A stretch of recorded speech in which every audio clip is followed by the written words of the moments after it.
31મી રાત્રિ આવશે આ વર્ષ સુધી નાઇટ સર્વિસ સાત સેવા રજૂ કરવામાં આવશે. એ બોલવા ખાતર છે પણ જીવનમાં ના પડે. પરંતુ જ્યાં પડ્યા ત્યાંથી આગળ વધવું એ પ્રભુ ઈસુ ખ્રિસ્તના પગલામાં ચાલવું એ ખરું જીવન છે.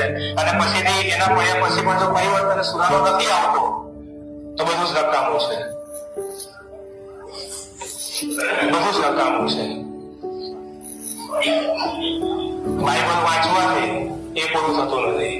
બાઇબલ વાંચન આખા વર્ષમાં આપણે પૂરું કરી દઈએ છીએ એ પૂરતું નથી મારા મિત્રો.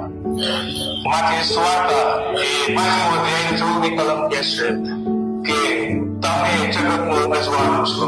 આ વચનો આપણે વાંચીએ છીએ મારા મિત્રો પણ પાડતા નથી. તમે જગતનું અજવાળું છો.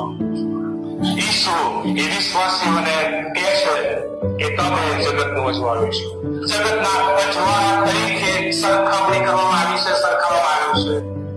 ખાલી એમ તો લખી દેવામાં આવ્યું નથી. આપણે વાંચી જઈએ છીએ પણ એ પ્રમાણે આપણે કરતા નથી. આપણે અજવાળા જેવા છીએ વાલા મિત્રો. જો આપણે અજવાળા જેવા છીએ એ કહેવામાં આવ્યું છે કે તમે અજવાળું છો, એ અજવાળું પ્રકાશિત કરવું જોઈએ.